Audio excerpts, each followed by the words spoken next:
All right. Hello. What's going on? Race Brain Podcast. My name is Rich Ryan. Joining me as always, Jack Bauer and Brakken Crocker. We were in a heated discussion that people need to hear about. But first, this episode, we are going to be talking about Copenhagen Hyrox real quick. We have some things to talk about when it comes to Spartan and their qualification systems, like kind of like their, what we call it, gatekeeper? Gatekeeping. Yeah. Gatekeeping? Yeah. Like not letting people race when they should be able to. Not letting people race. Whoa, that's putting a biased spin on it right from the start, Jack. We'll see about it. We will take the counter. We will take the counter side. All right. And then potentially talk a little bit about collegiate sports and the state of that all. Matt Davis sent us an article. Do you think Matt Davis read that article with like really caring? I didn't know he knows to read or he knows how to read. I bet he did. Think he read the whole thing? I think he did. I like this president BK setting today. Everything Jack says, BK is just going to say the opposite. Have you been listening to the show for years? That's how it goes. Yeah. It's a whole new me. Yeah. And I my love taxes done. I'm less stressed. Man. I'm just positive for everyone. I need to do that. You just need to pick on Jack. Need to pick on Jack for it. Jack, I feel like I would have thought you were a guy January 2nd. Taxes are done. You don't get it till the end of January usually, but I think like legally February 1st. 21st or something. Yeah. But no, normally I'm pretty early, like because you get a little bit of a discount if you do a TurboTax before early February. Not this year. Like let me tell you. Yeah, definitely about those discounts. That is the thickest straw I've seen in a minute. I gotta get like more volume. I need more volume. Like you're drinking out of a baton. Wow. Out of a baton. Speaking of which, look at this. What showed up in the mail this week from buy a the baton? man Jason Silva. Heck yeah. Usain Bolt signed a London baton. No way. Go Jason. That's amazing. For real? He's getting big into the collectibles and trading game, and he's got his own business going for that. And he stumbled upon that and said you had to have it. So maybe it needs to adorn the wall. I think that's a really cool piece of memorabilia. I think I'm using it for every road race or track race I run from here on out. No way. Yeah. It's I'm actually lining up signed? with the baton. Yeah. Oh man, that honestly is one of the cool. Ooh, almost dropped it like the Americans. No, I caught my scale. That would have been a problem. How much does that baton weigh? That is cool, man. Yeah, that really is awesome. Cool. One of those things that even if it's fake, I don't care. That actually leads in fairly well because I like in the collegiate sport conversation, the NIL, name, image, likeness, autographs. That's going to be something we're going to talk about. But also big combo on that this weekend because my sister's home. Oh, cool. So she has an experience with something like, or was she in college when then? She got out beforehand, and now she's talking about it. She got in a big argument with my dad about it. So in the Crocker household, it's a hot button topic. Nice. I would love to hear it because I got March Madness is happening. You're seeing some serious sponsorships go. That guy from Oakland, he's getting some deals. He's the only guy in the entire freaking tournament that can make a shot. Yeah, college basketball is just right up until brutal, dude. Just brutal.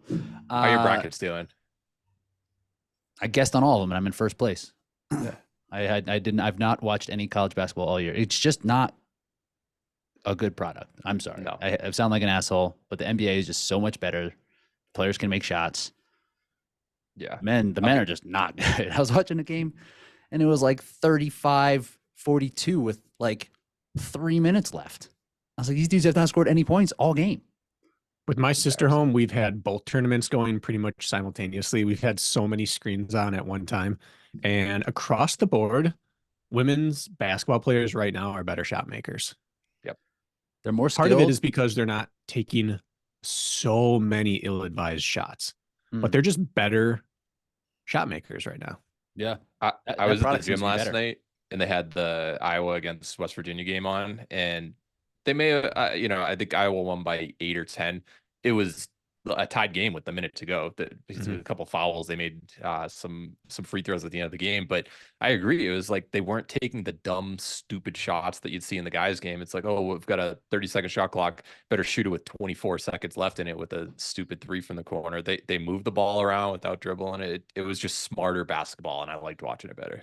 Is it dumb stupid or stupid dumb shot? Which one was it? Both of them. Both. Well, that's your collegiate basketball talk coming from Race Brain. That's what you dialed in for. Let's touch on Patreon. Welcome to all new patrons who want to hear more about our takes about sports that I don't really even watch. I don't even really watch anymore. But something I do watch, Hyrox, leaderboard stuff. Copenhagen threw down this weekend. On the men's side, we had Ali Fricker take the win, 57-23. Really solid time. Jordan Bryant was 58-44. We've seen Jordan in at least one Elite 15 race. Last season, he was at the North American Championships. Sebastian Eiferson was third in 58-54. He's a guy who's been right around 60 fairly consistently. And he skipped the 59s. Skipped the 59s. He was in 59 and change in Oh, was it? Oh, I thought he was 60 low, but you're probably right. In Dubai, I was just looking at everybody's stuff. In Dubai, he was fast, which then that course was like favorable. And then he was also 59 something in Maastricht, which was 7 minutes fast, I think we're saying now, right, Jack?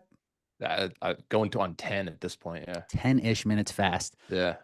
But Ali Fricker took I don't know what his second fastest times were, but his times this year were like 66 and like 67. And he was like 82 minutes at the World Championships last year. This dude is making improvements, to say the least. So this is an outstanding time from him, and this time will stand. It depends on how they change the qualification systems next year. I don't even know what to do with times. You know, Ali beat Jordan. He beat Sebastian. Those are good dudes. That's a good win. Times, throwing them out the window. Don't even care. So unfair to the athletes because they put in work to improve and work on things, and then it paid off on race day, and the entire world looks at it and says it was a course. It was just it was the course, and that's correct. But they also did what they needed to do, and so they feel that my fitness was improved and I did better on it. And it's a lose-lose when we keep making it a time-based sport without a template course, and it's to the point where I just feel bad for athletes running it. For example, New York is kind of coming up, and that's going to be an atypical course. And already, like I'm on the wait list, but if I get in, I'm already thinking that whatever time I run is going to have an asterisk next to it. Where if I run 70, I'm going to be like, it was the New York course. It was outdoor. Who cares? And if I run 58, you already know that no one's going to count that as a 58 because it's a course that's so far outside the norm that it won't count. And that's a disservice to the athlete. So I'm not being negative towards Hyrox, but just this constant theme of we need the times, but the courses are not even remotely consistent. All we can do is look at finishing position. Right. Like, what do you think, Jack, plus minus, if you had to put, what would that be? What's the term for a range? Some sort of range. Yeah. What would you do for Hyrox? Because I mean, like, if you run 57 something, like that clearly was not a 63. No. Right? Like, what kind of range would you give? Would you give it up to 60 seconds either direction? I think what you can look at, and I know that we've kind of had some talk in the group chat at various points, you need to look at what people have done in the past. Your first race isn't going to be what you're going to be like the rest of your career. Your second race, not necessarily in early season. You might not be as fit as you are later in the year. So you kind of have like a wide variety of expected results that you can have just depending on where you are in your Hyrox career or the season. But yeah, it's like, is a course really going to be more than 2 minutes off at any point? That seems crazy. It's like if you're a 57 guy, you're definitely a sub 1 hour, no matter what happened. Like you are fit. The running like seemed very fast this weekend, honestly, for both genders. But bottom line, like you saw enough similar results that you can't say it's too much of an outlier. You can't do 57 and like suck at stations too. No. Right? Like his stations were good. Like this dude, Ali That's Fricker, the thing. It was like good all across the board. Faster runs don't necessarily make stations easier. Well, if they're short. If they're short, but then it's less time away from the work. Yeah, but less time. So if you're bad at stations and you get 30 seconds less time spent away from the station, you just come back 30 seconds less recovered. That's one argument. If you're a stronger runner, it helps. Yes. But it's hard to look at it and take it seriously because you see people running in the 320s for every single K on that course. Literally every single one. Ever happen. So you can't give the time any credence. But at the same time, like how big of a difference do we see even between age group and pro weights? People who have done both. It's not 7 or 8 minutes. It's like 5. You know? Right. But so we can't say it's a 7-minute different course if they're doing the same weights when we'd only expect 4 to 5 on age group to pro weight. So like neither side is helpful to this. It just sucks to be in this position. 320s, man, because that's what 320s. It's like 5. He went 28:38, so 5:40 pace, let's say. And then with Rock Zone, right around 4-minute Rock Zone, isn't insanely long. It's like normal. We've had 440s in Chicago before. Yeah, I mean the fact of the matter, he went 301 on the lunges, like 3 flat. That's getting into elite territory right there. He broke 4 on the wall balls. His row was 351, 354 on the sled. Those are serviceable. Burpee that's broad more jumps than serviceable. I know. Oh yeah, because it counts, running to 351 row. That's high end. That's really good. Yeah. The only thing on here that's not great is the burpee broad jumps, but everything else flat. is like it's got to give somewhere. But the 3 flat at this point, now that they're a lot stricter, we've seen it. They've slowed down in the women's race recently in DC. We saw them; they were just slower. Yeah, it's fair. That's fair. So yeah, shouts to him. That's a crazy. Like he just he ran like 67 minutes in like Dublin, and like which is like not that long ago. That course I think was, and these UK courses are generally tight. They're like small venues, they're just like old buildings. And UK is generally slow. So maybe just got a course that was more favorable. Like it didn't suck, right? Yeah. Maybe it just had bad courses before. And that's the other thing. The sport's still young enough that if you're not someone who's done 10 races, there are minutes of swing between courses for you. So we still don't have enough track record with a lot of people. And I heard this course that the first lap was like 2 3/4 laps, and everything else after that, the laps were like 2.2. So they're nice even increments, like we like. Yeah, it's just what do you even do with that number? Right. Yeah, I'm just looking at it, and as we mentioned, Sebastian 58-54. That's not too far away from what he's done. And in 11th place, Eric Woodward, he's won a race before, and he's been close to an hour. He was 62-48. Just some of the other results just aren't that crazy. Right. But it on the surface, it's like, who's this unknown guy going 57-23? It just doesn't look right. But when you take everything into consideration, it's not that absurd. It's not like the women's winner broke an hour and we never heard of her, so that you can assume it's a fast course. It's like, they just put it out. To me, it looks like 90 to 120 seconds fast based on what we've seen. But at the same time, we just have to see the next race. Like if you saw Colin Seifert, if you saw him break 60 in Chicago, where the sleds were very, very quick, people could be like, well, he's a 60-minute guy, probably. A good long And then runs, what do we see from him next? Shows out. We see him in a Elite 15 race, and he just gets after it. And you realize this result justified the previous result. So we don't know yet. There's also examples of the opposite happening. Someone popping a time, showing up at Elite 15, laying a huge egg and being like, our Wales guy. Yes. Like, what are you doing here? Right. So like, that's why we just need to make this about racing, not know what the times are. And that's just where we are. I don't care how fast or slow the Hyrox is. If you make the podium, you raced your ass off. For sure. You did fantastic. You won a race. Absolutely. We're 6 years deep. This is not like the early days of OCR where if you don't have a beer belly, you're basically going to get a podium. Like people are specializing in this. You've seen a lot of people with 10 plus Hyroxes under their belt at this point. Like you're on the podium. You get on the podium and you're yoked. It's not those start lines that they used to show in Spartan, man. Goodness. Be like, I need to get in on this sport now. Yeah. Look at those guys. Yeah. BK's there just pumped up. Tank on. He always is, though. Pipes out. Looking ready. It was shocking to look around and realize we're about to run a running race, boys.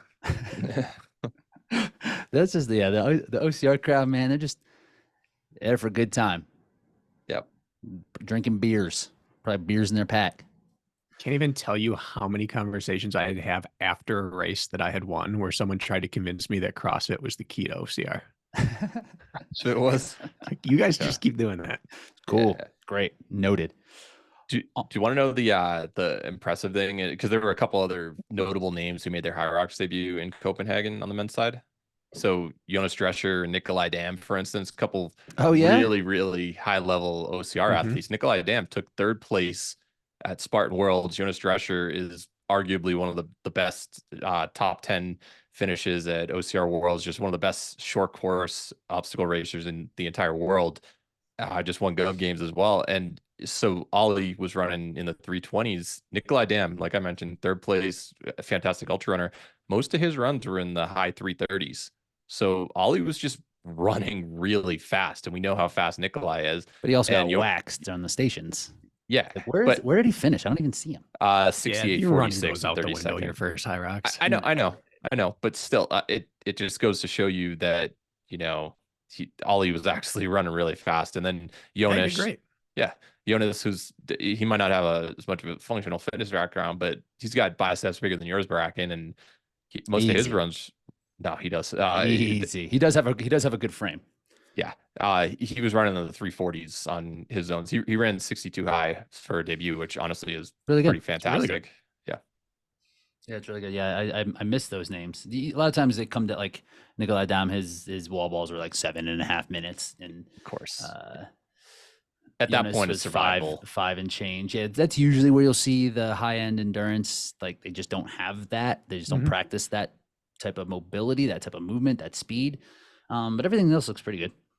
Your first one's either impressive or a freebie. That's the way I look at it. Right. Jonas, wow, that's impressive. Great job. Nikolai, it's your freebie. Great. Now you know. Yeah. That's a good way to put it. Good catch on those, Jack, bringing some OCR into the hybrid space here. But probably won't see Nikolai many more times. I don't think What's so. his frame like? I don't know if I've ever seen him in person. Gaudet. Probably like 5'10", like 160 pounds. He's not small. He's not big, but yeah. He's like the Danish Gaudet, in my opinion. Yeah. Yeah, I'd say about Gaudet. Good comp. He'd do really well in a deca fit, I bet. Probably not. On the women's side, we had Laura Valgreen running 64:21. She seems to have some sort of CrossFit experience there. 64:21 is a really good. I did not look up what her times were. I will soon. We had Ida Matilda Steensgaard in 66:27. That is about a minute and roughly a minute slower than her PR, which she set last year in Hamburg. And then Tilda Jensen was 67:19. So I'm impressed, Rich. You're nailing these pronunciations. I gotta get it down, dude. You gotta get it down. I'm sitting here. That's what I do. I do a run in the morning, and then I come in. I got about 2 hours before race brain. I just fucking go through. Look in the mirror. You're like Steensgaard. It's an O. Steensgaard. Yes. Yeah. We also had Katie Simonson from Canada, who I did not know she was from Canada, but she's from North America over there. She ran about 68:26. That's about where she typically is as well. But again, going across the ocean is a challenge, as we know, for Hyrox. So do we think we'll see athletes like Ida show up for the last chance qualifier in Cologne? Yeah, I hope so. I would. Go ahead, Brakken. Just that I hope so. She has nothing to lose, but she's one of those athletes that adds legitimacy or at least eyeballs on the start line every time she shows up. And so it's good for any sport anytime she toes the line. Yeah, and my thought, just looking at the number of already clinched spots on the women's side, we have 8 for world championships so far. So we have 7 more outstanding spots available. This is just place. Doesn't matter how fast you run, show up. Don't bother traveling to LA. Like, Germany's not too far. If you're in Europe, that's a nice central location for a lot of people to travel to, and just all you got to do is get top 3. And well, as if that's an easy task, but that's your ticket to world championships. It's easier on the women's side, just simply due to the number of spots available. Because on the men's side, you've already got 12 already locked in, right? It's almost like athletes who, like Ida, who had not been preparing for like the Hyrox season, they might be have an advantage over some of the athletes who showed up to like all the majors and have been chasing it for 8 months at this point, or whatever it's been. And now it's like a full season of work, and they need to gear up again for another big race after they've had 3 to 4 big ones. Someone like this, Laura Valgreen, who was 68 in Barcelona this year, which we know Spain, slow. But it's true. She had like a 6.5 minute sled pull, and today, and this one was like 4. Okay. But someone like that is just like, it's only a couple weeks away. another race under their belt, some specific training, these athletes could be in a really good spot. And she just won a race. Her confidence is going to be high. 64 is legit no matter what you do. Like, I'd be licking my chops if I was her. Like, all right, this is my chance. Yeah, and the people who've been racing and training for this all year, not only do they is their fitness maybe balancing on the edge of how many times can I get back up for this thing and be at my best, but you also are pretty dialed into what you have to do. And you know your line. And if you see someone just move past you, there's not a whole lot of excitement that comes from that. Where someone who's new to it, or you get even like a Ida in there who's just a racer. She's never been like I'm going to go out here and set these crazy times. She's just going to race whoever shows up. She's the type of person that can move in the second half. And what we've seen is that young athletes and fresh athletes do really well at last chance qualifiers, but that the last chance qualifier doesn't generally correlate to world championship or national success.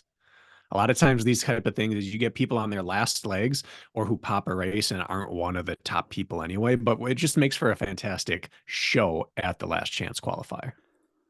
We have 2 weekends. It's not this weekend, not next weekend, following weekend. So yeah, I guess 2 weeks from 13th, I think. Yeah, 2 weeks from Saturday. Under 3 weeks left. Yeah. This is coming. It's coming up. This timing is so shitty. I'm so happy I don't have to run this race. Yeah.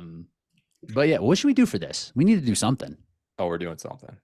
I mean, if we get a start list on Tuesday, we'll do a draft or something. I wouldn't be opposed to that. We could potentially draft this. We could draft this. So or is this going to be a Friday race? No. They're not doing grid. It's just going to be in. Oh, it's just going to be during the day. And is there any clarity on some sort of stream? Supposedly they're going to do something.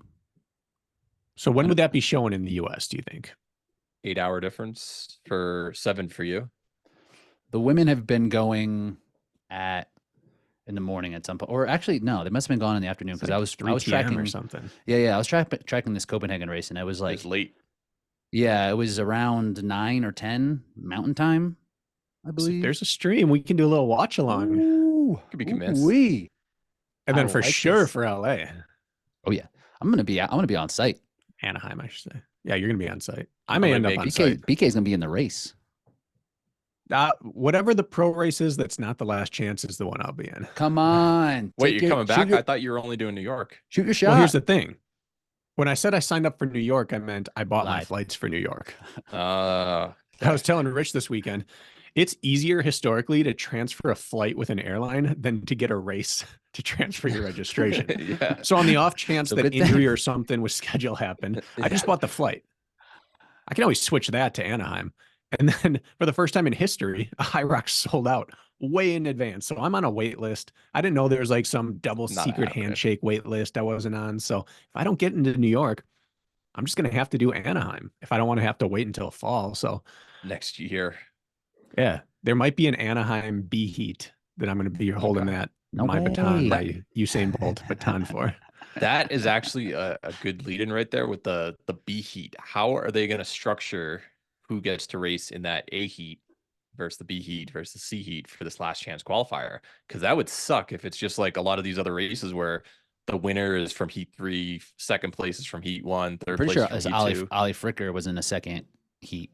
Him and really Jordan Bryant, yeah. How do they not nail that? Well, I guess if his time heading in was a 67 or something, yeah. Yeah, he was probably seated appropriately, right? But at this these point, races are deep out here. You have to do it chronologically at this point, or based on fastest seed time. Or gotta have a system in place for a last chance qualifier. Gotta, and then if they have, they need to. they certainly should, but yes. Or if it's a first timer, right? Then there should be some sort of application process for it. Be like, I volunteer as tribute to not be in the first heat. No, we got to get your application out there. Atlas Games World Champion. Is that what it was? Men's Health Games. Yeah. What's Men's Health Ultimate Athlete Champion? Yes. Facts. What was the one, Jack, where BK gave you all that work? Oh, that was OCR Warrior. OCR Warrior. Yeah, I got the work. I have the resume that you expect to find on LinkedIn. Like a lot of buzzwords that don't really have any basis in reality. You could stuff your Instagram profile with stuff that would seem impressive and be true.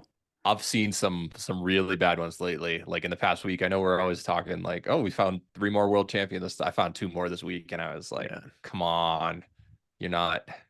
It's just funny at this point. It's like, whatever. Your name's not Ryan, or John or Killian. You haven't won a Spartan race world championship. Yeah. So on the women's end, just kind of looking at some of these names that might be at this last chance qualifier. Could be Miriam Van Roer, Jess Towell, who was in this last race in DC. Yeah, Elite 15. Alina Villeneuve, Sika Arning, Zara Pergiani, Jennifer Nicholas, Kate Davey, Jezebel Kremer, Rebecca Nather. We could have these athletes. This basically sounds like an Elite 15 without Meg, Lauren, and Vivian. I said this originally, and I stand on it even harder now, that the Anaheim men's race is exciting, but the European women's race is the most exciting race of the last chance qualifiers. It's just going to be interesting to see these athletes race at the front because we just never get to see that, right? And this could be athletes who are monsters that we just don't know much about. So I agree. We'll learn a lot about the field because we don't get necessarily a chance because the top is so good. And look what happened last time when Linda Meyer found herself leading the race unexpectedly. It's like she finally had her breakthrough and got second. Well, as if third wasn't a breakthrough, but she was in a position she normally wasn't 20 minutes into a major leading the race at that point, and we saw really good things happen. So I think you have someone who's not typically winning a race that you're going to see some really amazing performances in Cologne. And look at the men's side. Kent, Dylan, Magida. We have people that just look different when they take the lead. Like they are different athletes when they surge into the lead. They like take their ultimate form. And we get to see that now. We get to find out someone who's like that. Because there are some athletes who they're like Lauren's going to be Lauren, no matter what position she's in. We've seen that. But there are other people who they evolve with the lead. And I am very excited to see who that is. On the men's side, then, this will be freaking loaded. And I guess we'll do more of a preview when it comes close to, but from things that we can project. If those 10 names on the women's side, plus now we have Laura on here, Ida potential, like that's stupid how deep this is. Yeah, for sure. The men's is going to be crazier because there's only one spot available. So we're looking at 2 Anaheim, 1 Cologne. So they have more at the later event. Yes. Or 1 extra. Okay. Mm-hmm. So Tobias Loutvin has not qualified yet. Tobias and James Kelly, Jeffrey Voisin, Lucas Dorath, John Wynn, Avron Humphreys, Tom Hogan if he decides to throw it in, like guys like Jake Williamson, Harry Thompson, Jake Williams. Did I say Jake Williamson right? That guy Alphonse could be in that mix. Ruben Patino, Eugenio, he'll definitely be there for sure. Like this is just, and I'm sure I'm missing something. So who am I missing? The guys from this past weekend. What about the Welsh guy? Ollie Fricker. I said Avon. Ethan. They say it with a V apparently. Sebastian, who just now is in the 58s. Yeah, you're right. This is stupid. What's your boy's name who did one? And we're like, oh my god, he's him. But he does one of everything. The other Sebastian. Yeah, Seb Conrad Hawkinson. Yep, the guy who's like, if only he would, and then doesn't. Maybe we'll see. He's that guy that has an engine that every sport wants him to do their sport. But then he just doesn't do it. Runs 1354 or whatever. They're like, if he drops 30 pounds, he could be an Olympic runner. And we're like, if he puts on 20, he could be an Olympic Hyrox athlete. Spartan's like, we're going to be in the Olympics and he should come. He's the man. He is him. He is him. And then what if we get some of these try guys that came out and they're like, hey, I hope so. I'm going to carry these kettlebells a couple more times. See how you think any Americans go over either gender? It would just be a crazy idea to do that. You would have to be. I watched an interview that said CrossFitters will probably go 1 through 10 if they show up. I can't disagree. They'll swoop in, take that cash. Easy money was the word, I believe it was. Easy money for them. that I disagree. I don't think that will happen. But that would be fun if someone like a Yella Hosta or like someone like that. These dudes are too big. They get that work anytime, any place. So speaking of that CrossFit thing, I was on the morning chalk up, and here's the article: Chris Hinshaw's tips for CrossFit athletes taking on a Hyrox. Oh my God. That makes me laugh so much. Let me measure the course. Yeah. Make it half as long, and everyone else is all the distance. Like, what could he possibly know about doing a Hyrox? The last thing I want to be is that person ridiculing a more successful person than me who I've never met.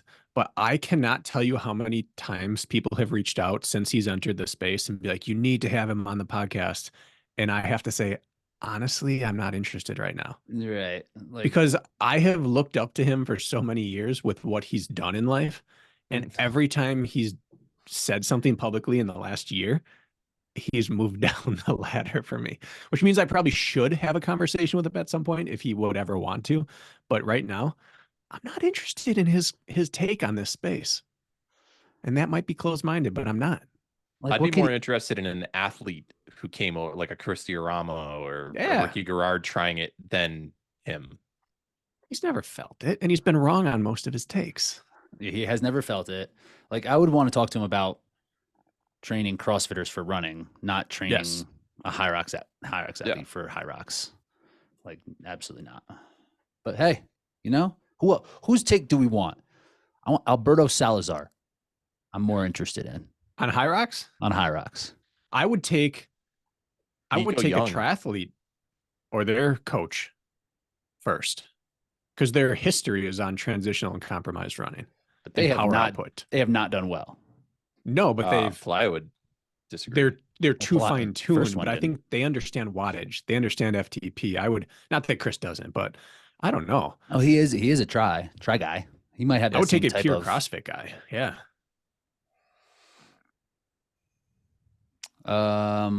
Where else? What else? What I lost what we were talking about. All right, we can move on.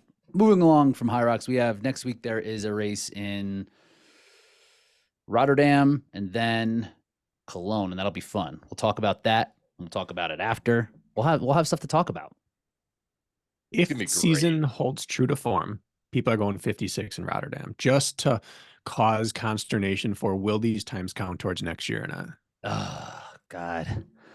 I really hope that they get rid of that. That would hard be reset like on times based on seasons. On World Championship. It makes so much sense. So crazy they might do it. If you earned it head to head, I'm okay having results from a major allow you to be in, at least get into the Elite 15 if it's an outstanding result, but times it ends. This is the season. It's over.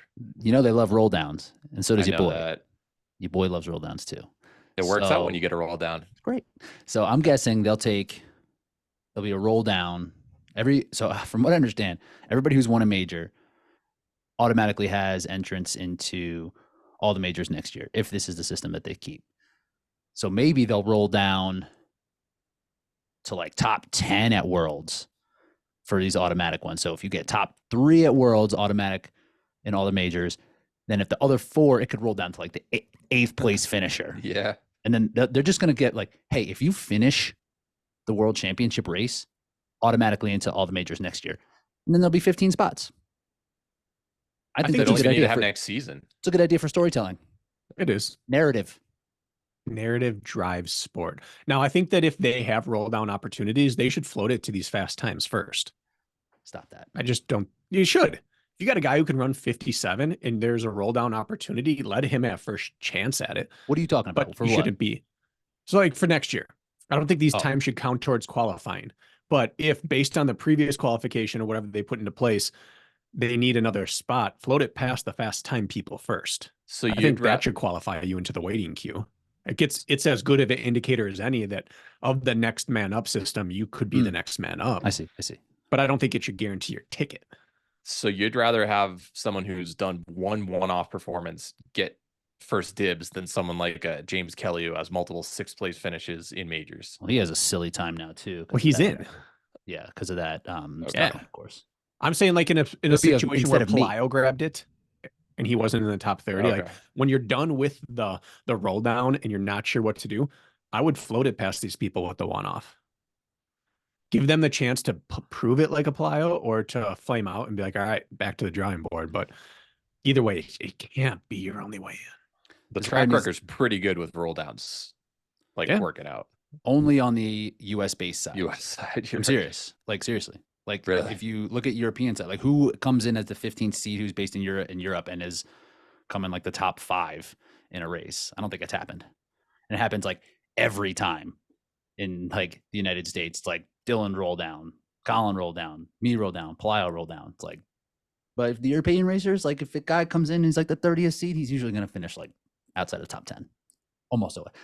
This is based off of just my brain looking at results. I haven't written anything down. I could be completely wrong. But every time, accurate. But every time is how it happens.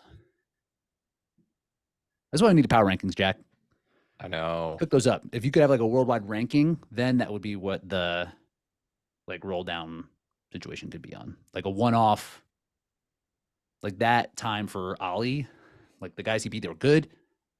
Like that shouldn't jump him into what would be the top 20. Yeah, well, if you're a 59 guy and you run 59 and you get beat by a guy that runs 58, that should be worth something for Ali. I agree. But it should, yeah. Like a 59 guy ran 59 and got beat. Mm-hmm. That should be a feather in Ali's fedora. Yeah, they wear. But that's when the strength of schedule, Jack. Yeah, like, who have those guys beaten? Yeah, it's like college football. It's like, is it better to go 11-2 or 13-0? Well, could you just pick the worst sporting system ranking known to man? Oh, it's terrible. I know, but that's a very easily relatable one. Like, who'd you beat? Yeah, who'd you beat? All right, let's talk about some Spartan race. This is a show that we talk about hybrid racing and OCR. Allegedly. Jack's always like, hey, can we talk about OCR? I'm like, dude, could you just shut up? Just stop. We not? Yeah. We don't want to talk about it. Yeah, that's not what we do. So, Jack, you sent out kind of an article you found, or I don't even know what it was, that maybe they put out some release about some sort of gatekeeping that they're going to be doing for a race that we're very excited about. And this might make us lose excitement slightly. Yes. Yeah. So basically, Ultra World Championship. Heading into the year, we're all super pumped. We have a world championship at basically every single distance. You can, if you're an ultra guy, you finally have your Spartan Ultra Championship, and it's an ultra beast, not a 24-hour one. So that nice 6 to 8 hour time frame that we just saw was we heard was very exciting in Alula. But anyway, they released their criteria for qualification into the Pro Championship heat, and it specifically says racers must have finished in the top 20 (parentheses) elite category in 2023 or competitive category in 2024 at a Spartan Ultra event. So specifically Spartan Ultra, what you do in Tough Mudder doesn't matter, and it specifically says top 20 in 2023 in elite. So if you have not done an ultra yet, you're not racing in this race. And I was like, that's not cool, because there are a lot of really good athletes out there. I know, for instance, Rylan wants to go and run it. He's going to be over there for Hyrox Worlds anyway. And I think it would be super exciting having someone like him on the line. And I know a few other athletes who are in the same position. They've never done a Spartan Ultra, but they're like, I've heard Mordine's a really cool venue. It's a world championship. I just want to try it and give it a shot. They're offering more prize money than usual. Why not do it? And that is a really dumb gatekeeping idea. I don't think that they actually looked at the numbers to see, is top 20 elite in the past year actually gonna let good people in this race or not? And they're wrong. So I'll let you guys take over for a little bit, but then I'm going to show you some stats. So I guess my main thing would be, what would be the purpose of this? Like, yeah, I think a lot of times for the ultra distance, what Spartans seem to have done in the past is like, we just want to make sure that you're not going to go out there and die. So you have to prove something. You have to prove that you can like cover this distance on some sort of terrain, and like fair, and like top 20 in elite, that's basically just completing it, right? That's kind of the same thing here. It's like you need to start and finish, right? Like there's probably a bunch of ultras that don't even have this many people in the elite category. 100%. We'll go into that. You want to enable screen sharing, and I'll show you. BK, Well, while you do that, yeah, I don't think it's stupid or dumb. I think that I'm going to give Spartan way too much credit. Stupid dumb. This is foresight. This is what every major ultra or championship has, is you have to qualify your way in. If it is not gate kept, it is not prestigious in the ultra world. That's just the way it is. You cannot easily get into these races. And so you must have some system. And since right now there aren't enough people available to say you have to take top 3 at these things, because then you'd have 7 people sign up. They have to have some standard, but they made it so lax that if you truly think you are an ultra contender, you can go out and hit this on an easy long run. Get it done. There's an ultra near everyone to some extent. Even the Midwest has one. Go out and jog an easy ultra and you're in, so that in the future there's a gatekeeping process that makes sense. I agree that it is a 20th place sounds really dumb right now, and the idea of not letting just anyone in right now is dumb. But if we give them credit for foresight, this is industry standard. This is not some weird decision that has no basis in reality. If we take the decision for what it is at its face value, like I would agree with that. Like there needs to be some sort of standard to get into a championship race. Spartan has set these in the past, and it's fairly simple to get through. Jack, I'm going to ask you about like the opportunities to do this soon, but also my main issue, and it's just like with Spartan in general, is that this will probably change next year. Right? Yeah. So like if we did it and we kept it and this is how it is, and people have the idea and can do it year over year and understand, like I need to get my race in, whatever. Sure. Also, it's more lenient than the podium requirement for chasing the $1 million ultra in the past. That's already better. And they announced it relatively early by their standards. Now, they didn't announce it early enough because there's already been an ultra in the United States. So for us, it wasn't announced early enough. However, they're ahead of their game right now. And I'm going to give them any sort of compliment we can scrounge up for them, because they don't get many from us. Let's go. Yeah, my whole point is, if you're let's do the Olympic trials, for instance. Just to say you're right.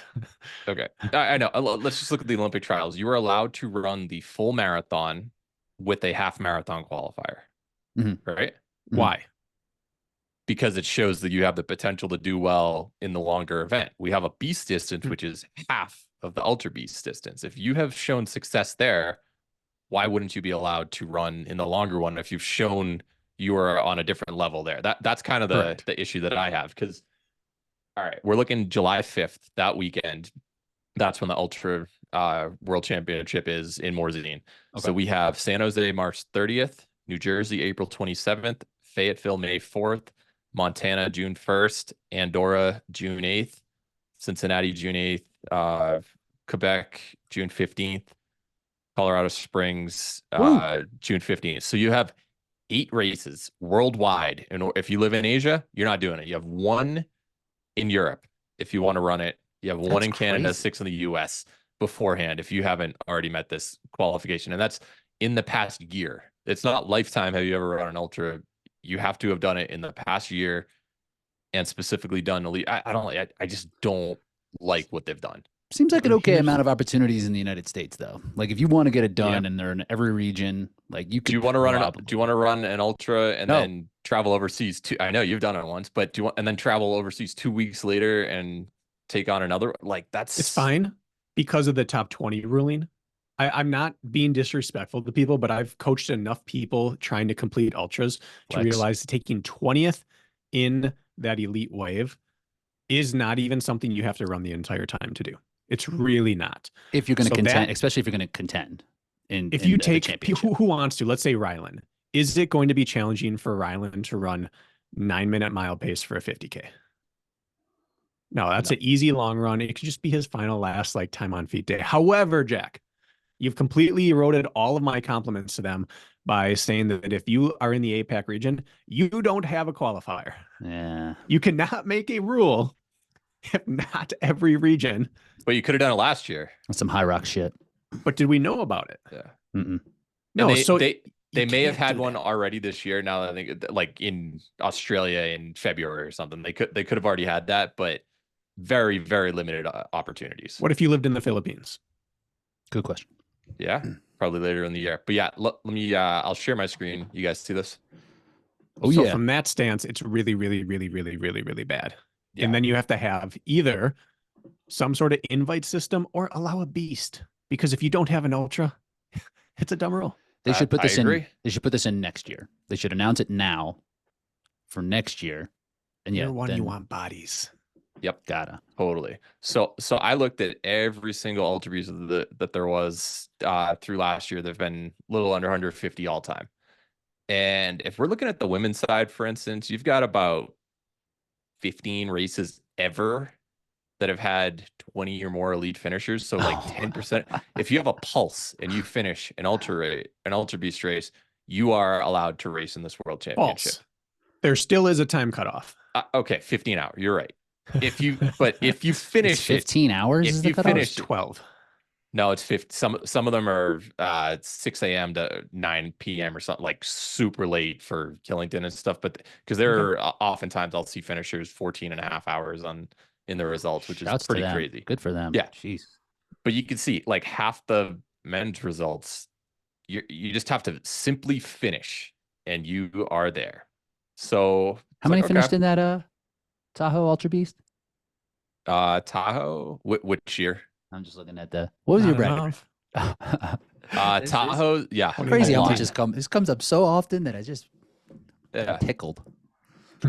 So we've got well over 100 for the first couple of years, and then significant drop after that. But yeah, look at that 36 year. It's cold one of those years. She was cold, bro. Yeah. Oh, that was the Brakken year. Could have been 37. My little fingies got chilly. I was out. Bet. Yeah. Receiver gloves weren't doing it for you that day. Nope. But yeah, you can see like it's not, the top 20 isn't a real big deal. But anyway, I'm like, okay, so what if you don't have a track record? How have people who have done a race, like how have they actually performed during their debut? I'm like, oh, let's see. Here's some notable people who have never run an ultra before. Yeah, I see you there, Rich. I see you, Brakken. Brakken had a better ultra debut. Yeah, unfortunately, yeah. But anyway, it's like here, a bunch of people have never run an ultra, and then their first one, how did they do? Pretty much all the good people ever have finished top 10 on the men's and women's side in their ultra debut. You just let them try it. They're going to do well in it because they're good athletes. It has nothing to do with the fact that they have experience or not. But you're looking at this list. If you look it on YouTube, you'll be able to see it. I don't want to name them all, but like Angel Quintero, John Albin, Len Race, Ryan Atkins, Ryan Woods, Sebastian, who we were talking about. Veerman tried it at one point. Mark Gaudet's had great success. Joshua Reed, Killian. You just give them the opportunity. And then on the women's side, we saw Callie Schweikert. She ended up winning her debut, got second at World Toughest Mudder this past year. Yanka Popova, she's won a 24-hour race before. Deanna Blegg won World Toughest Mudder. Miriam Guillaume-Bosse. So Rhea Colbel, Ulrika, just give people the opportunity to run it, and they're probably going to do well regardless. So these are people who actually have. But, oh, yeah, and Chris Rogowski didn't even win her ultra debut. Which Look is at you, BK and Chris. Same. Yeah.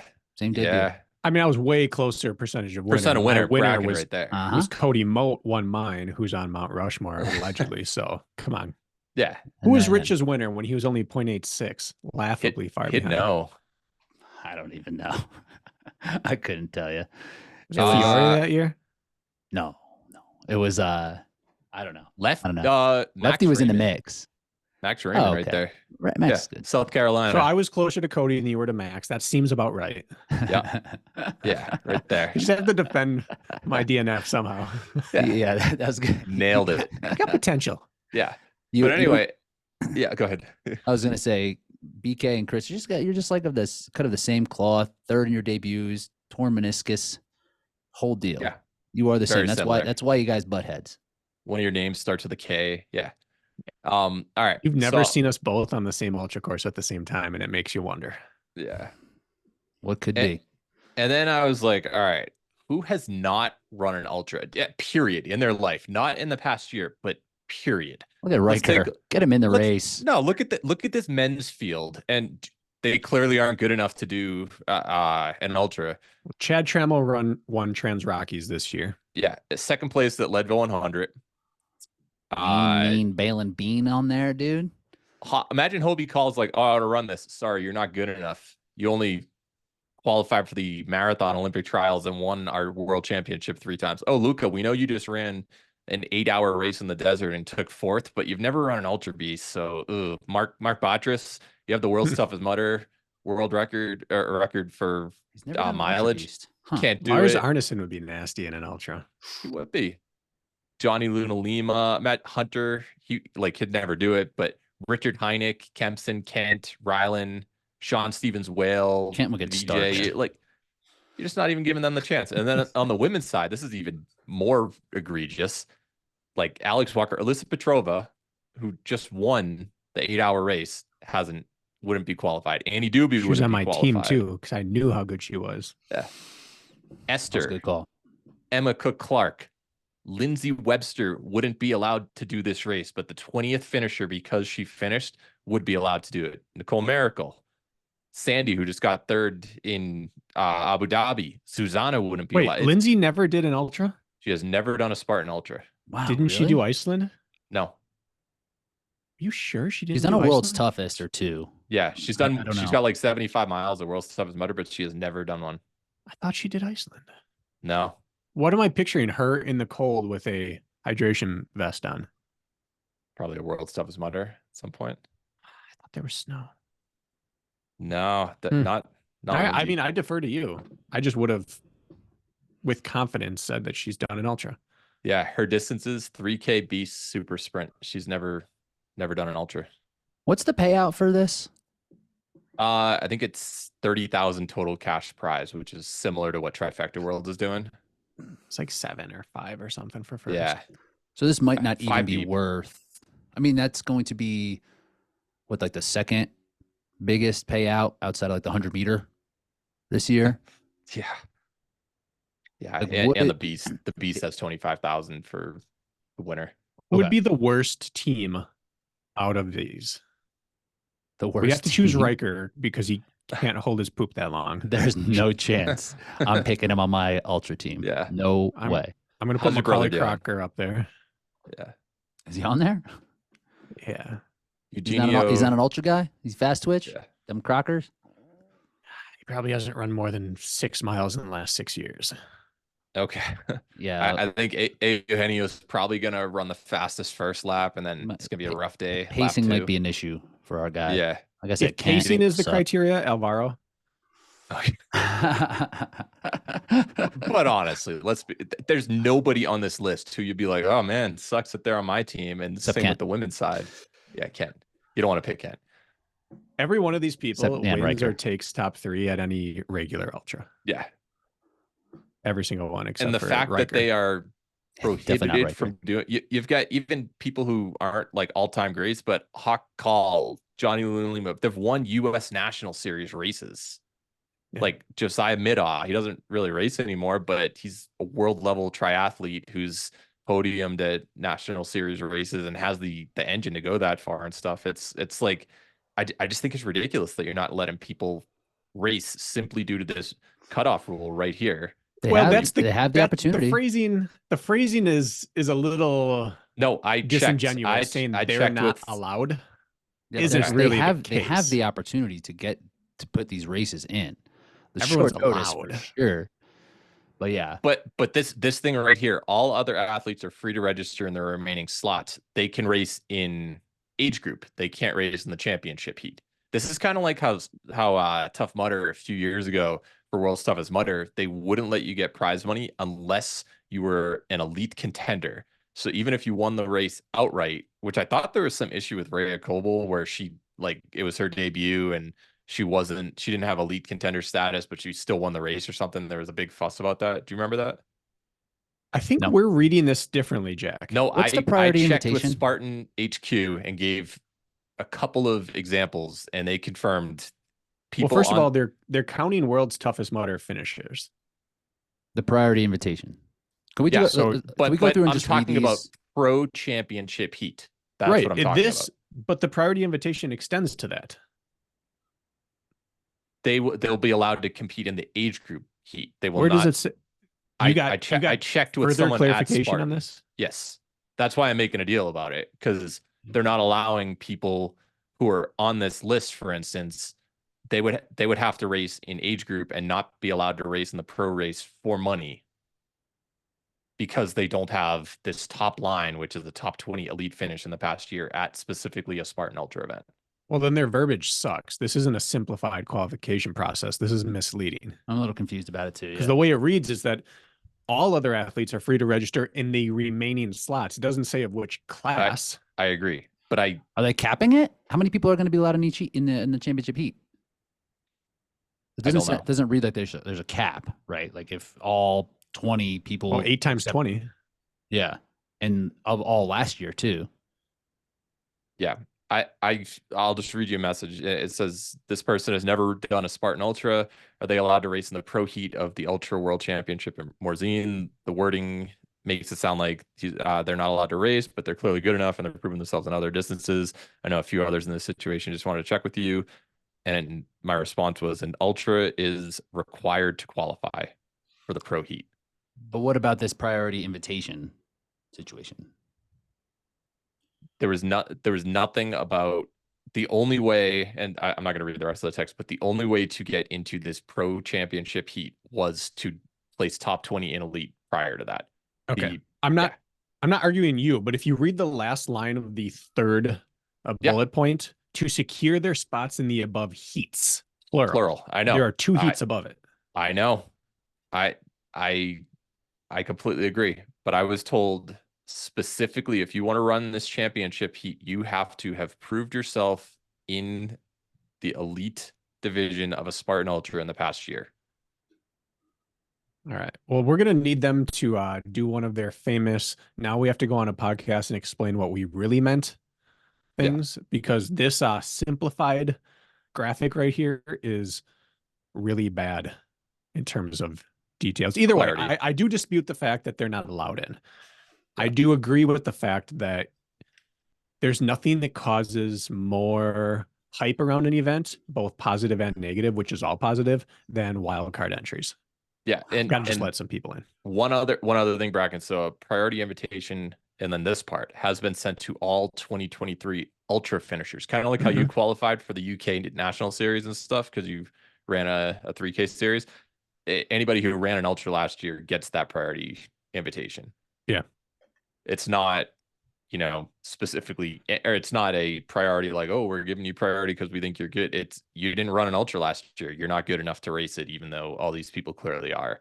And just one other one here, the colors for like the race distances. If we're looking at how competitive are most races, it's like in terms of how tight the finishes are, Ultra has a pretty big swing. It's like you just kind of need a finish to get in there. You're not really getting the best of the best athletes in there. It's the weakest performing race and hit like throughout all the distances. So it's like you're missing out on people like that as well. I don't know. It just rubs me the wrong way. I agree that for this year, it's nonsensical. If this is foresight for the future, good on them. But year one, like I said earlier, you need to fill the gate. You need bodies there to justify the existence of the championship. And everyone with a resume, there should be a process for resume submission. However, again, if you're good enough to compete, go jog an Ultra. Right. There are opportunities there. It sucks. Like, this is not great.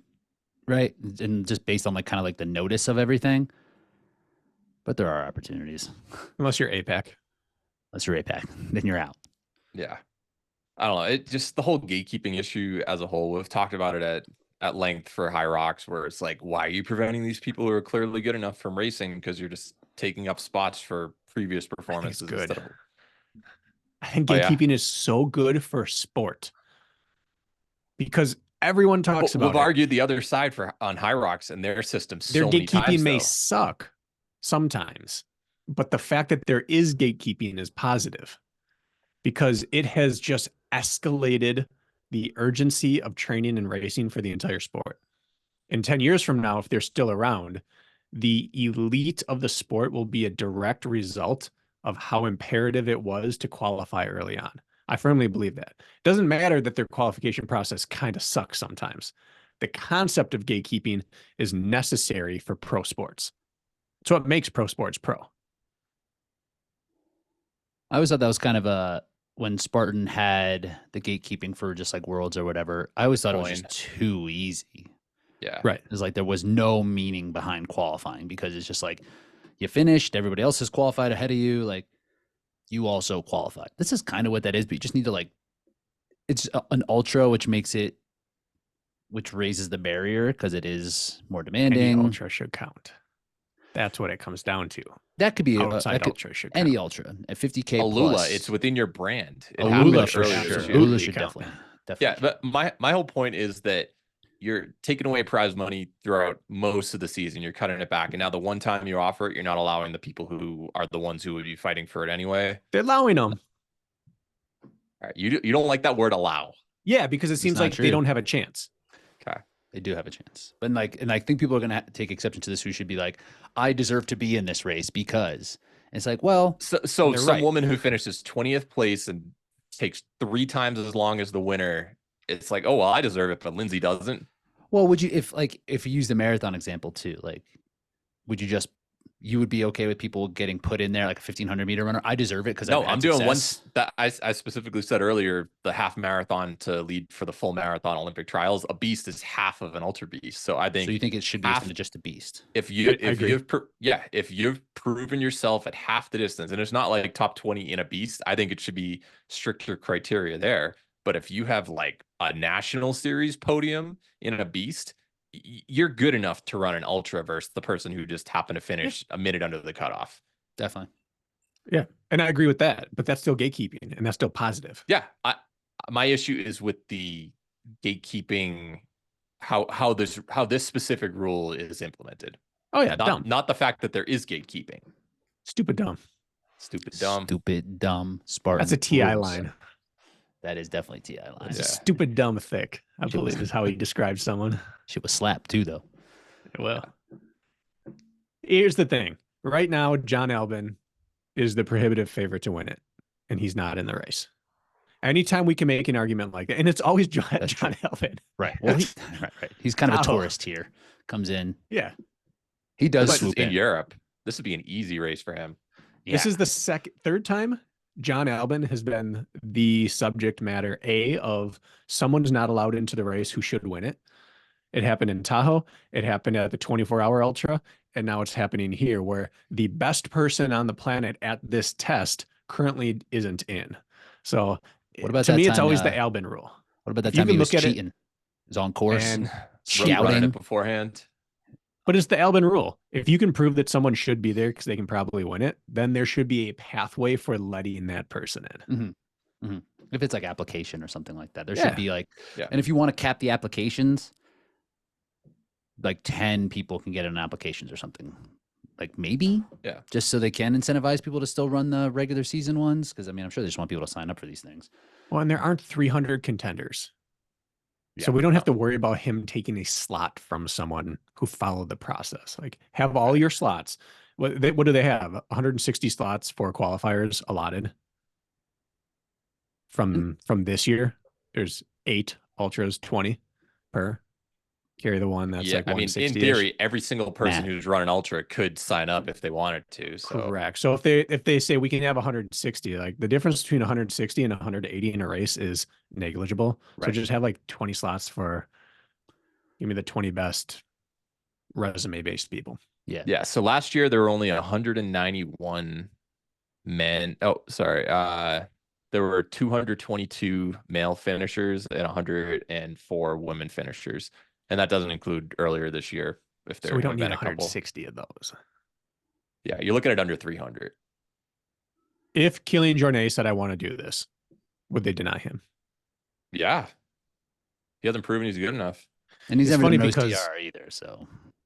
Joe is always known for being hard-nosed about letting people in, but then you get to World Championships and he'd invite Olympians and professional athletes, and they'd all get an invite. And some athletes got so mad about it, but it was the best thing for the sport. It created instant narratives, and Rich Ryan's a narrative guy. I don't like that. I hate that. I think that's awful. I think it's so good. 75 people beat Lance Armstrong in the Austin one or something. You don't think that's good for publicity? I mean, what's the negative for a Spartan course? There's no real bottlenecking on an ultra because you're going to start uphill for an hour. It's the most spaced out race there is format wise. Someone's going to get out hard or someone's, and it's going to be a great story and visual. And everyone around them are going to be racing to prove that they don't belong there. I just don't really see a negative unless they're taking spots. Then it's not like a sport. It's like that. And it's just like, come on in to do our silly event. Like, just try this thing. Like, you don't really want to do it, but just come on. Like, it's just like, yeah, but that's it's like not like biggest storyline in the NFL this year was Taylor Swift. Yeah, but she wasn't on the field. She wasn't like returning kickoffs. Point. She wasn't even on the team. And she was the biggest storyline of the Super Bowl. But that's like, how can we not just invite? That's around the sport. That's not in the sport. When you take people and just put them in a sport that people are doing, just for like we don't the have sake around of it. the sport. Yeah, so I just we think we're slightly smaller than the NFL. It just makes it seem not like illegitimate. It's stupid. It's like the year that CrossFit invited people in, and people are like, "This is so dumb." Like that, these people are here. And what happened? Other people like I got exposed. I got waxed. Everyone, yeah, which is great for CrossFit. It legitimizes how good them, they are. But there were so many eyes on it, and people talked about it. But they hate. I think if you're pissing off your athletes to some extent, you're doing something right. No. Done. All right, let's just look at it from this perspective. If you are in contention for the money, say that you're like the 15th best ultra athlete in the world, you're probably like, sweet, keep those people out of there. I've got a good chance of money. But I think most people, if they really think about it, they want the battle. That's kind of why they show up to a championship event. Even if they don't have a chance of, winning the prize money, they want that. They want to see everybody good there. We were so excited for Alula. That was an ultra event where you had the best of the best there, and you just see all we didn't really see a lot like that, but there were a lot of just good battles because you had the best of the best there from all time. And that's what we're going to miss out on. And I think that's disappointing. If you run ultras, about half the people who do it because it's something they can be good at. The other half do it because they just love the act of ultras. And so the people who are doing it because, hey, I can be better at this than other things, they're not going to want the top end people in. But the rest of them are all going to want the best there. And again, if you're upsetting some of the athletes, it's probably good for the sport. Need a union. I'd say no. OCR union. Yeah. So who do you now, Rich, tell me who you don't want allowed in. Who do I not? I don't want like because you don't want them there. I don't want anybody good. I want you to go through run an ultra last pipeline. like Atkins should be in. Why? Right? No one should get in. Previous world champion. He hasn't met the rules. How about this? Who has been outside of the sport? Like I don't I don't need for the sport in the past at Spartan World Championships. Who has been there that made it a worse experience? Yeah. You're not paying attention to the 170th place person, like just because they got to qualify because they gave out a bunch of spots. You're still focusing on the battle at the front. You want as many good people as you can there. The shit is for goofy games, bro. It's like if we Ultras want to are goofy games. If we want to move Spartan directly into goofy games, cool. I think there's a spot for them there. But if we want it to be sport, maybe we're beyond that. So let's invite everybody. All of the Courtney DeWalters. Let's get her in here. I'm not saying invite everybody. I'm saying give people who have shown the athletes who did it out. No, I'm talking about inception or ultras goofy games. The first year, the team competition, they had to carry a weight between 26 pounds. That's goofy games. That shit is goofy. All right, listen. They want to categorize they basically. It truly is goofy because they just told you, hey, you want to go out for lap 2? We're gonna offer prize money on the spot. Right? Like they just did it on the fly. Maybe you had to sign up for both. No one was allowed to go for lap 2. I finished and they're like, hey man, how about lap 2? You want to do that? There we go. I thought this was an obstacle that I might fail. I was like, I don't think I'm allowed. So Spartan was born in goofy games. So maybe goofy. Maybe fine. All right, cool. You know what the thing keeping me from going out was? What? We're not going to allow you out without a green wristband. So before you cross the start line, you have to negotiate a green wristband from somebody. Huh? The ultra band. That was their hang up. We'll break all of the rules. We'll re-type your timing chip in, but we will not let you out there without a green sweatband. The people that make Alec these rules. Belenis gave me his. Shout out. That's goofy games. That shit is goofy. How did that not come? How did that stay on your wrist then? If he had to take off a wristband? No, it was a sweatband. Oh, okay. You used to have to wear those? Gotcha. Yeah. Jack still wears them. Jack has them. I know he does. Hold on. Yep. See, here they come. Super right here. blue. My point is, our history is steeped in goofiness in OCR. All right. Then And ultras are goofy in nature. You guys are the historians of the sport. If you want to bring it back to its roots of goofiness, I can't argue with. Who am I? Who am I to argue with this? Who would you bring in, Rich? Since you're advocating for bringing in outsiders, who would your one non-OCR athlete be that you would bring in for more zine? And more zine? More zine itself for this championship. I'm not even saying bring non-OCR athletes. We can talk about, okay. Rich is, so I want him to. All right. Rich loves him there. I'd like Who's the number one contender you could bring in? Like a Nick Bear. Bring him in. Get him stomped. Have him stink it up. That'd be good. Any hybrid athlete. Anybody's who's saying they're a hybrid athlete in their Instagram.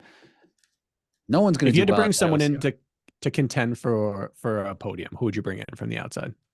I don't think anybody would. I mean, I guess I'm not super versed in like these sky runners, but probably someone from the sky running, like someone who can run with Alvin.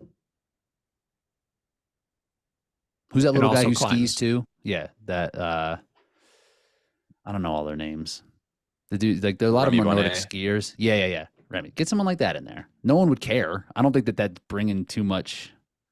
Like what eyeballs are we bringing? What eyeballs are we bringing in? Who's the wrestler again that did the CrossFit announcement? Seth Rollins. Yeah. You want to see him? Yeah, no. Let's get Brock Lesnar out there. Macho Man Randy Savage. I want him out there. Not alive. Yeah. I would just ask Chad and Lars to choose one of their friends. Right. Because there are just people in the woods out in Alaska that are just designed for this. Chad's always like, there's like 5 or 6 guys who all could do way better than what I can do. They just never try. And then one was Lars. Right. Who are the other 5? Bring those guys. Chad is no scrub. Like the fact that he knows that's scary. Like they drop me on runs and they're better climbers than me. Yeah. And a lot of them are cross country skiers. So they've got a little bit of strength right there. They've got triceps. That'd be a good pick. I'd like to see Miriam do it again, but she can't qualify. And she won the quad. Why can't she qualify? Because she didn't run a race last year, period. What about this year? She hasn't raced this year. We've seen her come over. We've seen her come over. Yeah. Miriam actually took a stance against doping, where she was like, until they have doping, like I'm not racing again. So they have it? They got to put. She might not be racing again. They got to get. Until they have. That's a real easy way to avoid a drug test. To not show up and test there. to take a stance against the sport. Yes. Right. I don't know. But that's just saying I retire. It's like I need Spartan to start testing other athletes. That means like I'm out of here. Yeah. I mean, she was like making a world podium until they bring testing back. How about that? But Miriam did win an ultra. They had it on a Friday, and then she won the beast. Mm-hmm. And then she won on a Saturday, and then she won the super and then the open sprint on Sunday. Like she won all 4 distances. I can't even imagine how much her legs hurt after that day. Her legs, I can't imagine her pecs from all those burpees. Mad burpees. That's so true. She probably did 1,000 burpees by the end of that. Penalty loops now, she wins. Yeah, it's true. I should have. No, there were no penalty loops there. Now you're right. No, I'm saying now. She said. Oh, easy. Yeah. All right, I've had enough. Shall we move along? Sure. Well, that's lunch. That's lunchtime. Hit the whistle. All right. So Matt Davis sent us this article basically about why it's important to save non-revenue sports, like Olympic level sports in the NCAA. Track and field programs get cut. In particular, men's programs seem to get cut a little bit more often. Due to scholarships. Scholarships, Title IX stuff. Also, I mean, just the like budgets in general. They only cost the university. They don't bring anything. Yeah. No, this is a pretty complicated, complex issue. But BK, you got. I'm sure you've just been sitting there listening to both sides of the argument, and you got like, I'm interested in that conversation that was happening in the Crocker family about NIL. Yeah, because well. So when I look at this isn't about non-revenue cutting though. This is about NIL and its place and what it's doing to sport and athletes. I think that goes hand in hand with this, because now that now it seems like the market can now express how much value there is within these sports, right? Mm-hmm. And if there are NIL deals available for athletes in track and field, like then they're showing that there is some value. And maybe it's not as much as someone in college football or women's basketball, but it does kind of show how valuable it could be to companies and therefore just like the market in general, I would say. So I think it goes hand in hand, where like it's pretty straightforward on the budget side of these non-revenue sports and why they might be cutting. And then like a bigger conversation of what sports do in secondary education in the first place. Right. So I think these are all kind of like layered on top of each other. So I don't know where to start. This is a big convo. Where should we start with this? Well, just to add on to yours right there, like how valuable an athlete is or how valuable that sport is. If the university is not making any money off of that deal, I don't think they care. Like just because you're, run at the University of Oregon and you win a national title or something, or NAU, if that track or cross country department isn't making money, but you are because some local car dealership wants to use you for an NIL deal, you're not making the school money. So it's still the same financial picture as before. It's indirect though, because then it's like watching NAU win a national championship. The runners want to go there. Watching someone get money there adds reason to go there. If you have precedent that you can bring money to athletes, then that is every bit as valuable to them as can we win here. So there is a direct value there, but there are so many negatives to it too. But I guess I would start by taking a step back. So I was a scholarship athlete for 1 year. My sister was a scholarship athlete for 5 years. My dad was a scholarship athlete for 5 years. And we all had the same experience in different ways, which is the university owns you completely and thoroughly. And they remind you at every possible opportunity that they do not have to renew your scholarship. Scholarships are 1 year offers that need to be renewed. You don't sign a guaranteed 4 year with a 5th year option. They choose to keep you on out of the goodness of their heart or if it benefits them. And so in the 1 year I spent at a D1 university on scholarship, I was reminded minimum monthly, oftentimes weekly, sometimes rep by rep, Really? that I'm not earning a spot next year with my horrible performance in this workout. Now, my coach was a bit of a dick. Sounds like it.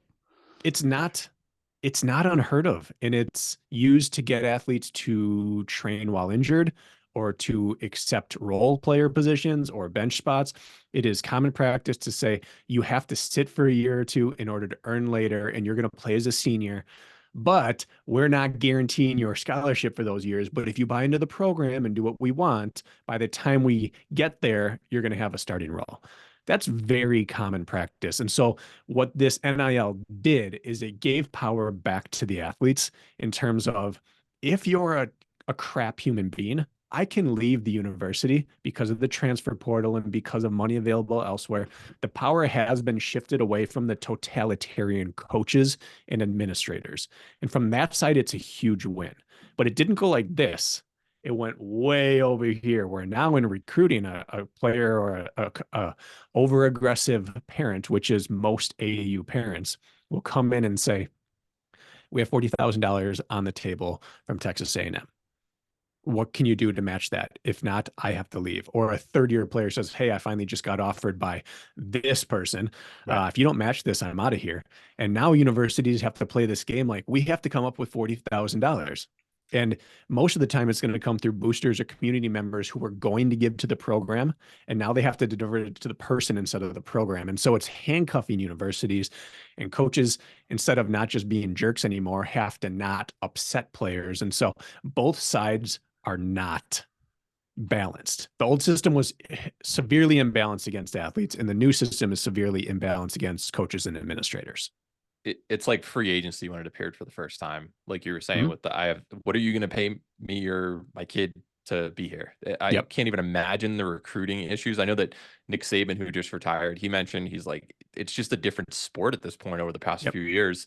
And that definitely probably impacted his decision to retire, because it's not, you don't have loyalty necessarily. And I get it. People, sometimes it's just not a good fit. You want to switch to different schools, but when it's all about the money and how much you can actually do it, that takes away from what college sports used to be. But I didn't like that holding the scholarship over your head, because I wasn't on a scholarship, but I think our track team, I have the number wrong, but it was like 5 total scholarships. You have like a fund, and you can divide that among the 40 people on your team however you want. Some really good guy might get 3/4 of a scholarship, and then a quarter scholarship for 10 other people. And the women's team, because of Title IX, typically got more because a lot of the men's total scholarships are going towards football and basketball. But I remember the same deal. It was like there were a couple of kids in our team where it's like you're going to lose your quarter scholarship like if you don't perform this year, and it never ended up working out well. And you'd see a whole lot of underclassmen and not as many upperclassmen in the college ranks.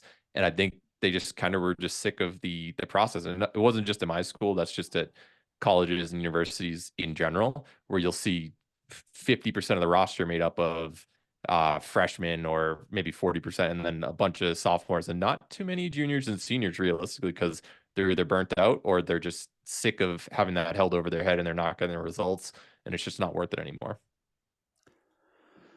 So I guess when the way that we can look at college sports in general could be like feeder programs, right, into our professional avenues.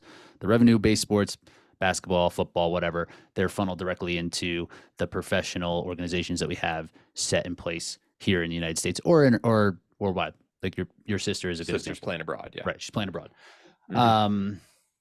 For Olympic sports, this could potentially be a funnel, like the NCAA program can funnel its way into our United States team, right? And how we would compete internationally. And after watching in some sports, well, track and field, I think, is a good example, right? Yep. Because I watch World Indoor Championships and then watching the NCAA championships, the drop off between the two, that competition, like the NCAA meet's not that much worse. 4x4, it's like you're competitive in college. You're probably competitive on the world scene. Like the distance events, probably not, but like and the high end sprints, probably like the jumps, like they're like collegiate athletes make the Olympics all the time. Yes. All the time. Like there's world leads, there's like world records, especially in twitchy sports. Yep. Yes. And like, yeah. So then it's like, okay, like where is it valuable that we perform well at this world stage? Like, yeah, sure. Of course we want to do well in the Olympics, but do we need sports in college in secondary education? No, at all. Like, do we need this? Like, why is this happening still? We should just get rid of all of it. I say this as someone who went through the system and loves it and supports it and would love to coach collegiately. Well, I used to love. I don't know how much I want to. I thought the same thing too. Yeah. Anyway, we don't need it. And if you look overseas, for example, when the teams my sister plays on, she's played in Germany, she's played in Spain, she's played in Sweden, she's played in Australia. They all have their U20 teams, their U17 teams. Like they don't care about the university system, because if you are actually good, you join the feeder system. And that is their version of university athletics. You play U16, U17, U20, whatever it's going to be, and you work your way up through the clubs to the pros. And if you're good enough, you're funneled up. It's merit-based. You're funneled up when you're ready for the next one.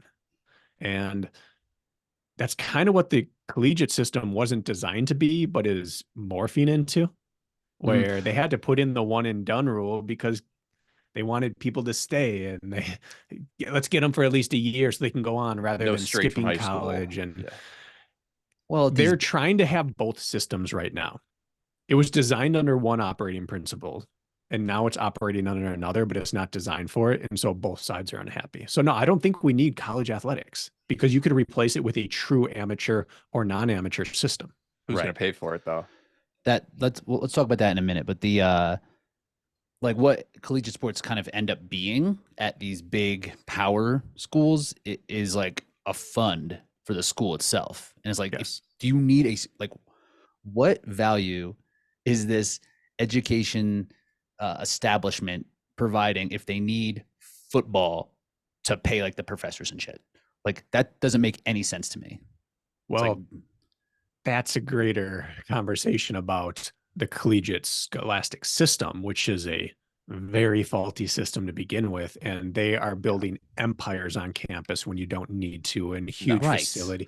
Anyways, our whole scholastic system is crazy and could be entirely revamped and mostly done online. Like that's a whole different conversation. But I think the real point is that the money is so needed for the universities but the athletes don't get that return. People, the common complaint is, well, you're getting free education. That's why you're there.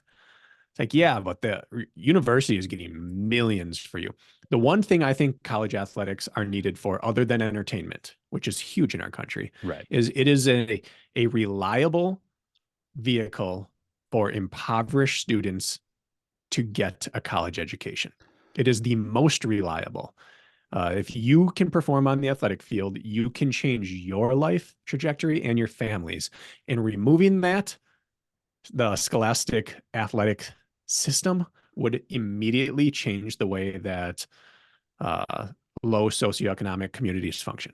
Mm-hmm. Yeah. If you just go the U16, U18 route or whatever, and then you get hurt, you don't have that backup education. You were just planning on being an athlete at that point, like you would overseas, because the college sports NCAA system doesn't exist overseas. Like I've talked with people from the UK and stuff, and they're like, college track, that's a little different. Like they just don't.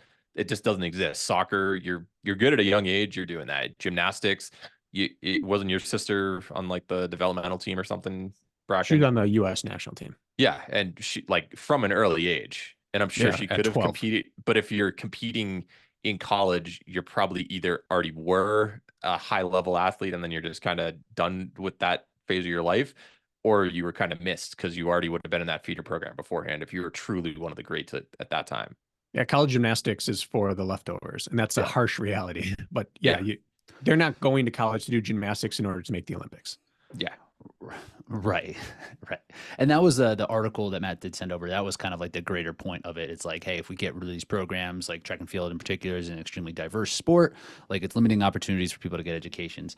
I think that is kind of flimsy. I don't know how many athletes are going there and are being like, if there was a chance, if there was a feeder program that was funded by outside companies, and now with NIL, right there, it's like there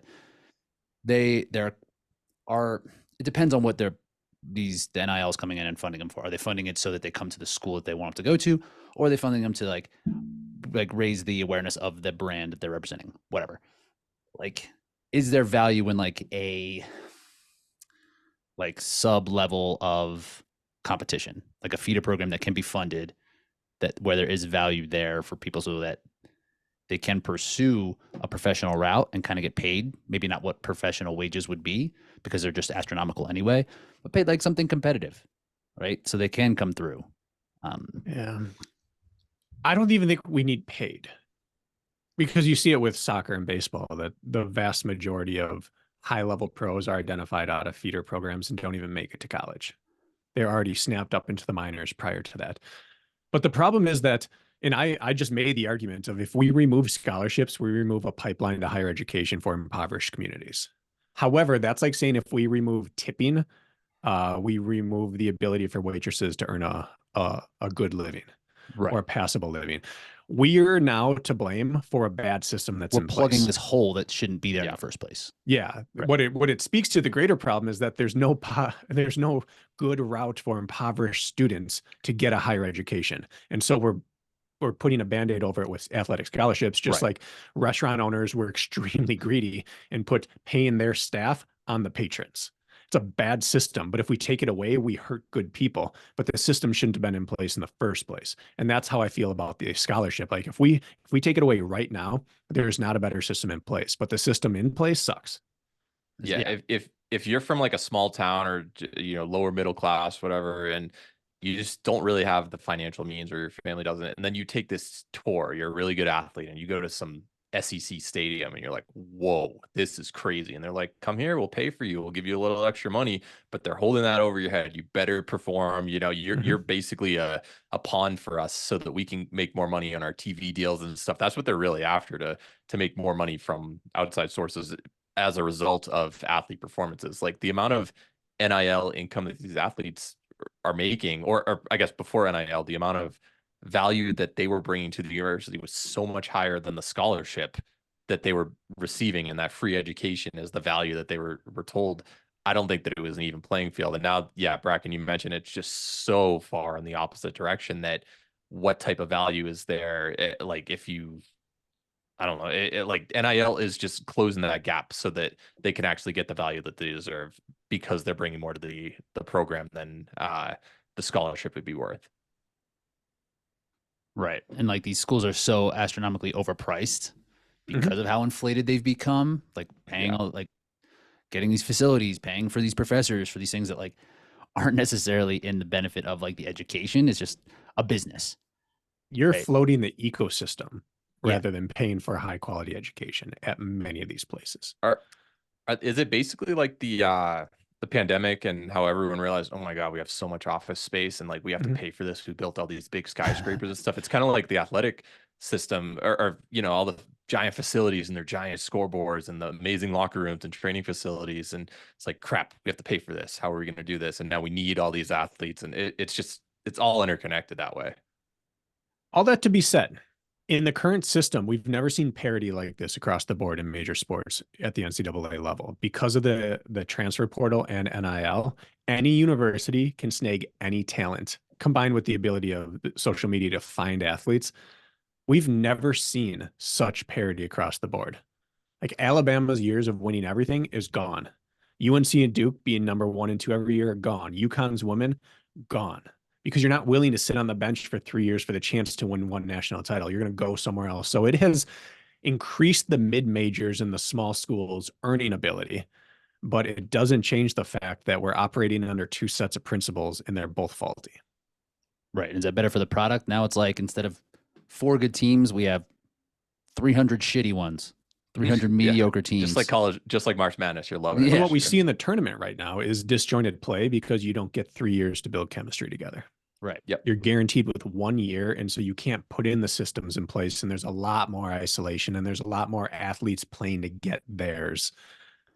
And that's tricky. You have the Tom Izzo's Tom Izzo has not used the portal. Like they have a team. Others, it's an AAU team out there, and you can see that. So do we need to save college athletics? No. Are they worth saving? Yes. What does it have to say about like Reggie Bush, who got money under the table, and a bunch of other players did back in the day? And I don't like the retroactive argument.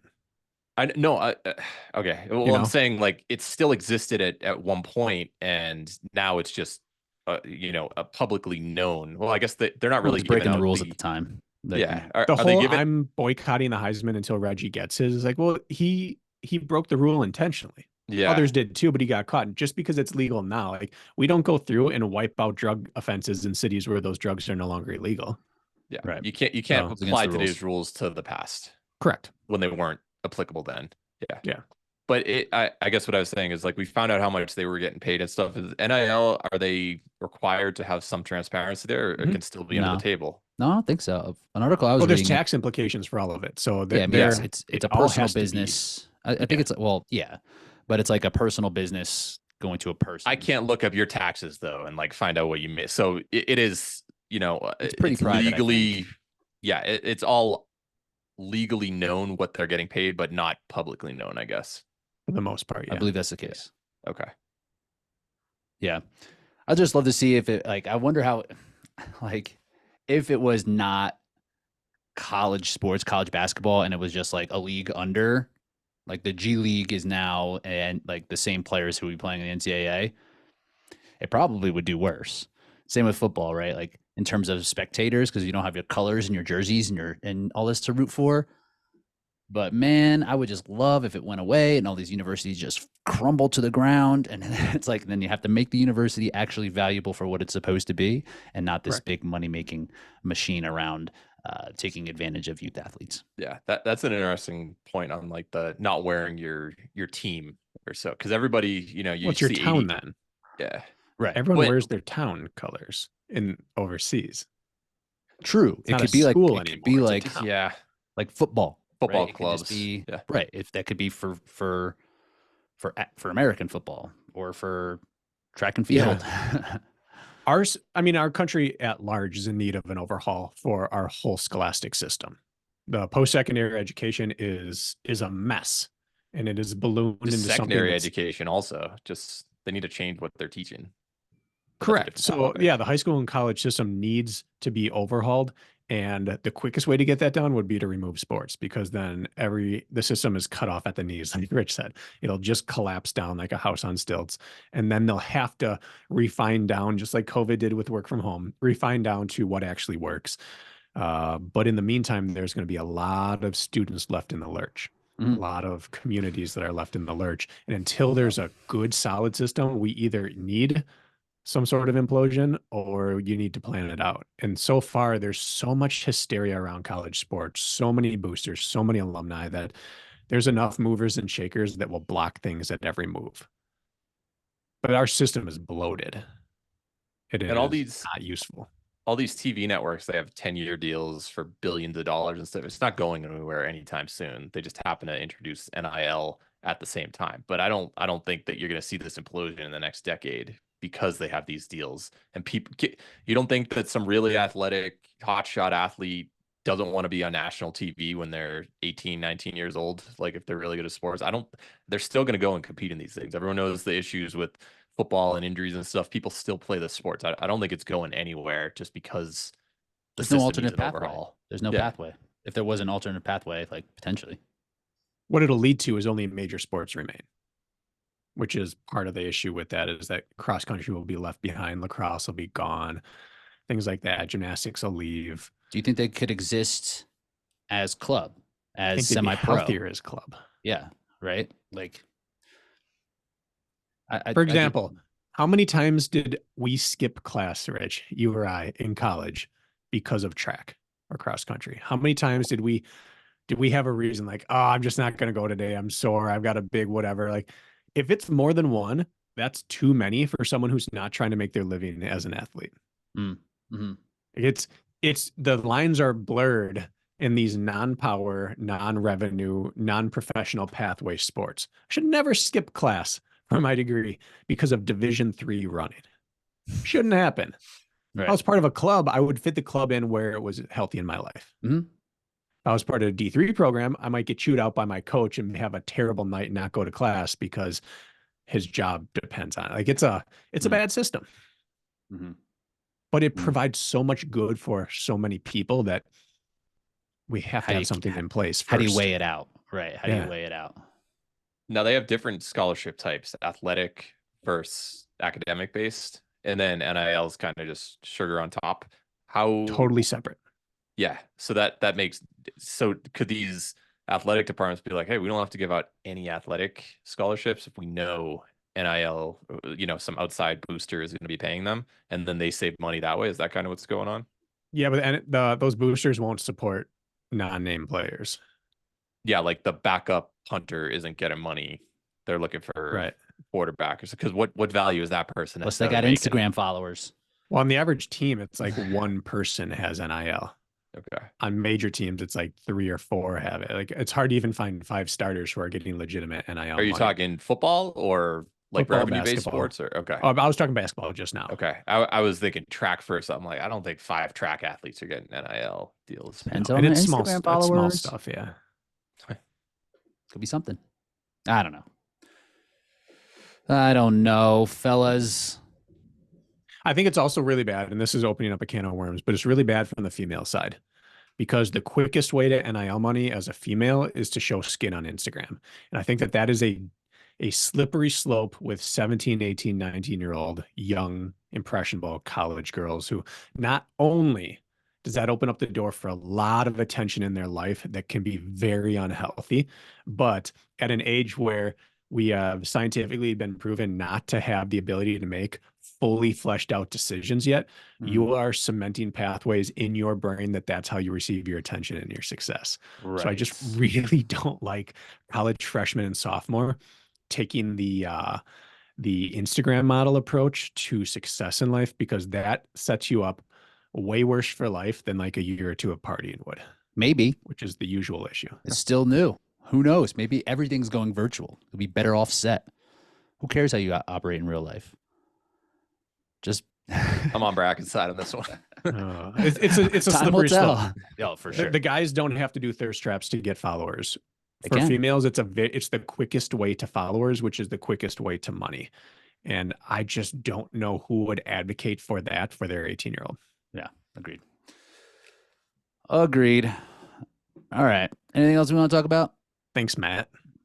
Yeah, thanks, Matt. Matt's probably like, wait, what are they talking about? That it for us? Yeah, what's next week? You mentioned a couple Rotterdam. Just Hyrox Rotterdam. When's the next DECA?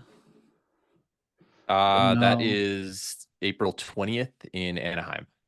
Okay, so we still have some time. Anaheim's the city to be at this next month. 2 months. It's a nice spot. Anaheim's a nice spot there. Go to Disney Land in California. World is East Coast, Land is West. World is Orlando. Yeah. I'm not going to either one. Yeah. Hyrox New York sold out. That's pretty big news. That is cool. Not good news for BK. Sucks. I mean, and he had that, didn't know about that priority. If you're a member of RMR training, you get that priority wait list. It probably filled that thing up. And now just regular old person wait list. Did you sign up for it? Yeah, but like probably 2 weeks after it started. The regular person one just came out yesterday. The emails started going out? Well, the priority was for like affiliates. That had been out for maybe a week. With the emails or the list to sign up? The list to sign up. No, I just off their website, I signed up for a wait list like a week plus ago. Oh, really?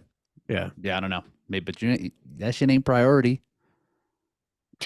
Certainly not. That's regular person stuff. I was standing over in the Spirit line while the clear passengers moved through. That's for sure.